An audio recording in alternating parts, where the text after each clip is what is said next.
படித்ததில் பிடித்தது. ஒரு கோவில் அருகே யானை ஒன்று கட்டப்பட்டிருந்தன. அந்த வழியே போன மனிதர்கள் அந்த யானை கட்டப்பட்டிருப்பதை பார்த்துக் கொண்டே சென்றார்கள். அந்த யானையின் காலில் ஒரே ஒரு மெல்லிய இரும்பு சங்கிலி மட்டும்தான் கட்டப்பட்டிருந்தது. இவ்வளவு மிகப்பெரிய பலம் கொண்ட யானையானது அதை அறுத்து கொண்டு போய்விடாதா என்று வியந்தார்கள். அந்த குட்டி யானையின் அருகில் இருந்த யானை பாகனிடம் அந்த வழியாக சென்ற ஒருவன் கேட்டான், இந்த யானைக்குட்டி இரும்பு சங்கிலியை அறுத்துக் கொண்டு ஓடிவிடாதா? அதற்கு அந்த யானையின் பாகன் சிரித்தபடி பதில் சொன்னான், இந்த யானை குட்டியாக இருக்கும்போது இதே மெல்லிய இரும்பு சங்கிலியில்தான் கட்டி வைத்தோம். அப்போது அந்த குட்டி யானை எவ்வளவோ இழுத்து இழுத்து பார்த்தும் இந்த இரும்பு சங்கிலியை அறுக்க முடியவில்லை. இந்த குட்டி யானை பெரிதாக வளரும்போது தன்னால் இதை அறுக்க முடியாது என்கிற எண்ணமும் சேர்ந்தே வளர்ந்தது. இப்போதும் அந்த எண்ணம் மனதில் பதிந்து இந்த மெல்லிய இரும்பு சங்கிலியை அறுக்கும் முயற்சியை கைவிட்டுவிட்டது. இரும்பு சங்கிலியை அறுத்து செல்ல முயற்சிப்பதே இல்லை. இதை கேட்டவுடன் அந்த மனிதன் ரொம்பவே ஆச்சரியப்பட்டான். இந்த யானை ஒரு நிமிடத்தில் இந்த மெல்லிய இரும்பு சங்கிலியை அறுத்து கொண்டு போய்விடலாம். ஆனால் அதற்கான முயற்சியை அந்த யானை செய்வதே இல்லை. அதனாலேயே இந்த யானை கட்டுண்டு கிடக்கின்றன. இந்த யானை மாதிரி நம்மில் எத்தனை பேர் முன்பு ஏதோ சில முறை தோற்றுவிட்டதால் மீண்டும் முயற்சி செய்யாமலேயே துவண்டு போகிறோம். முயற்சி செய்வதையே கைவிட்டு விடுகிறோம். இந்த யானை மாதிரி இல்லாமல் நமக்கு ஏற்படும் இன்னல்கள் மற்றும் சவால்களை மாற்றி யோசனையை செய்து வெற்றி பெற வேண்டும். ஒரு பெரிய கார் கம்பெனியில் ஏற்பட்ட பிரச்சனையை மாற்று யோசனையின் மூலம் அந்த பிரச்சனைக்கு தீர்வு காணப்பட்டது.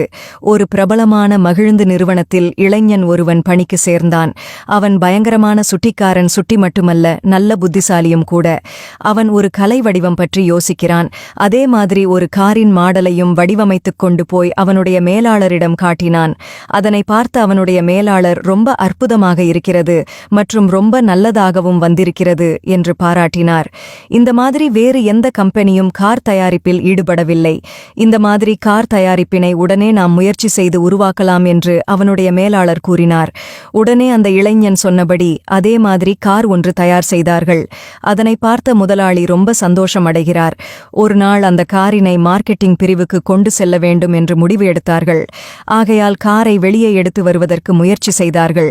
அப்போது அந்த இடத்தில் ஒரு பிரச்சனை வருகிறது. என்னவென்று பார்த்தால், காரின் உயரம் 5 அடி உயரத்தை விட அதிகமாக இருக்கிறது. என்ன செய்தால் காரினை வெளியே கொண்டு வர முடியும்? பல பேர் யோசனை சொன்னார்கள். வாயில் மேற்பகுதியினை உடைத்துவிடலாம்.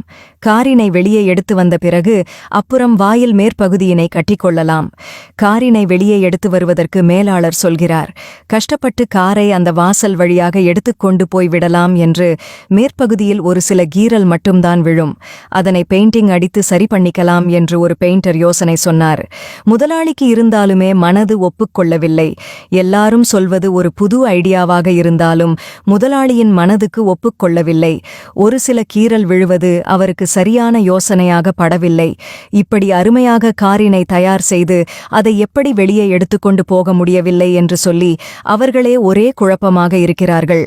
என்ன செய்வது? அழகான காரை வெளியே எடுத்துக்கொண்டு போக முடியவில்லையே என்று சொல்லிக் கொண்டிருக்கும்போது அங்கே இருந்த வயதானவர் அதே கம்பெனியில் வேலை பார்க்கிற ஒரு வாட்ச்மேன் சொல்கிறார். அவர் அப்படியே மெதுவாக தயங்கி அந்த முதலாளியிடம் வந்து, ஐயா, நான் ஒன்று சொன்னால் கேட்பீர்களா?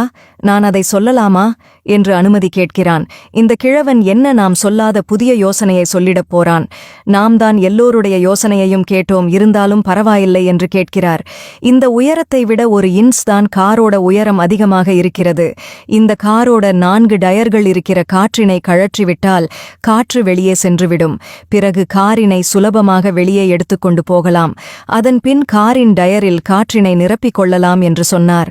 அடடா, எவ்வளவு சுலபமான வழி! எந்த சேதாரமும் இல்லாமல் காரை வெளியே எடுத்திடலாம். அங்கிருந்த எல்லாருமே கைத்தட்டி சந்தோஷப்படுகிறார்கள். முதலாளிக்கு ரொம்பவே சந்தோஷம் வந்துவிட்டது. அந்த வாட்ச்மேன் சொன்ன மாதிரியே காரில் இருக்கிற 4 பக்கமும் இருக்கிற டயர்களில் காற்றை பிடுங்கிவிட்டு காரை ஒரு வழியாக அவர்கள் நினைத்த மாதிரி மார்க்கெட்டிங் டிபார்ட்மெண்ட்டுக்கு கொண்டு போகிறார்கள். அவர்களுக்கு ரொம்ப சந்தோஷமாகிவிட்டார்கள். அந்த இளைஞன் நினைத்த மாதிரி அவனுடைய கனவும் நிறைவேறியது. இந்த ஒரு இன்ச் குறைத்ததால் காரினை வெகு சுலபமாக வெளியே கொண்டு வர முடிந்தது. இதேபோல் நம்மிடம் இருக்கும் ஈகோ எல்லாத்தையுமே தூக்கி எறிஞ்சிட்டு வாழ்க்கையில் வருகிற எல்லா இடர்பாடுகளையும் கடந்து முன்னேறினால் நல்ல வெற்றியாளர்களாக நிச்சயமாக வர முடியும். நன்றி.